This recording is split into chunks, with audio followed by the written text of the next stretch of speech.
UP के पूर्व विधायक राजू पाल की हत्या से जुड़े एक महत्वपूर्ण गवाह उमेश पाल की दिन दहाड़े हत्या हो जाती है।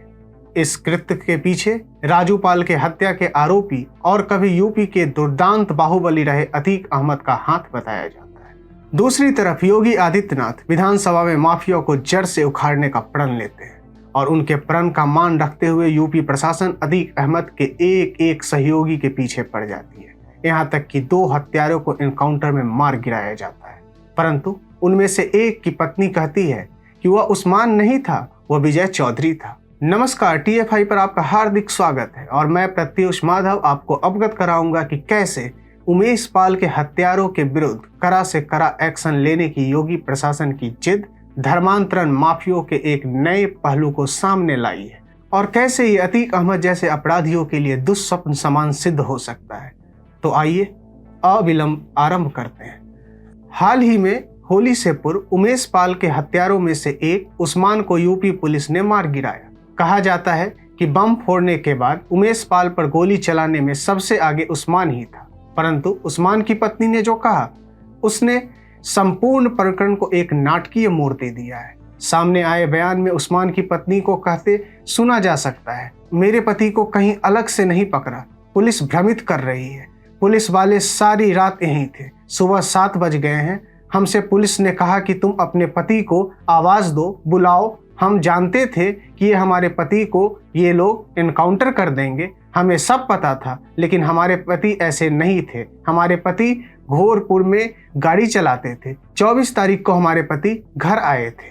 इसका यानी उमेश पाल के मर्डर केस हमें नहीं पता है, लेकिन वो घर आए थे। पत्रकार ने जब कहा कि क्या वो दिन भर घर पर ही था, इस पर उस्मान की पत्नी ने कहा हाँ, वो पूरा दिन घर पर थे, हमारे भैया जी जेल में हैं, उनका केस सतना भेजा गया है, हमारे पति वहां गए थे, 26 फरवरी से 2 मार्च तक वहीं थे।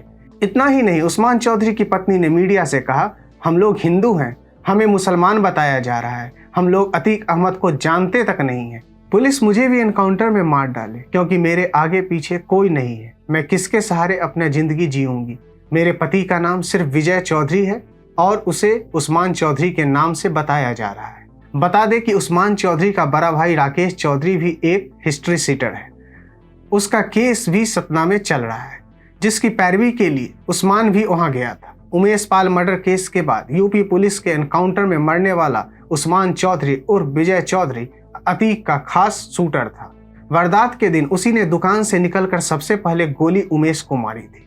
उसकी फोटो वीडियो सब सीसीटीवी में कैद हुई थी। हालांकि इन सब के बावजूद उस्मान की पत्नी मीडिया में आकर कह रही है ये एनकाउंटर गलत हुआ है, उनके पति का हत्या से कोई लेना देना नहीं है। तो क्या विजय ही उस्मान था या फिर उसका धर्मांतरण किया गया था, ये विजय जाने और अतीक अहमद। परंतु इतना तो स्पष्ट है कि दाल में अवश्य कुछ काला है। इसी की ओर उत्तर प्रदेश पुलिस के एडीजी प्रशांत कुमार ने भी संकेत दिए हैं, जिन्होंने मामले का संज्ञान लेते हुए कहा कि इस बात की जांच हो रही है कि शूटर विजय चौधरी उस्मान कैसे बना। प्रारंभिक सूत्रों के अनुसार अतीक अहमद के बेटों ने विजय चौधरी की वफादारी देख उसे उस्मान नाम दिया था। उस्मान बेहद शातिर अपराधी था। जब वो अहमद गैंग IESS 227 में शामिल हुआ था तभी उसे उस्मान नाम दिया गया था। कथित तौर पर चौधरी का उस्मान नाम रखने के वक्त अतीक अहमद ने ही उसका धर्म परिवर्तन भी कराया था। अब पुलिस इस मामले में जांच कर रही है। प्रशांत कुमार ने यह भी कहा कि शूटर विजय के उस्मान बनने का मामला हमारे संज्ञान में है। कोई सामान्य व्यक्ति खुद का नाम उस्मान क्यों रखेगा, और ऐसा नहीं है कि यह कोई प्रथम बार हुआ है। 2021 से 2022 के बीच में एक ऐसे ही सिंडिकेट को पकड़ा गया था जिसमें मौलवी से लेकर नौकरशाह तक शामिल थे। बता दें कि जहांगीर कासमी और उमर गौतम की गिरफ्तारी के बाद से ही देश भर में चलाया जा रहा है।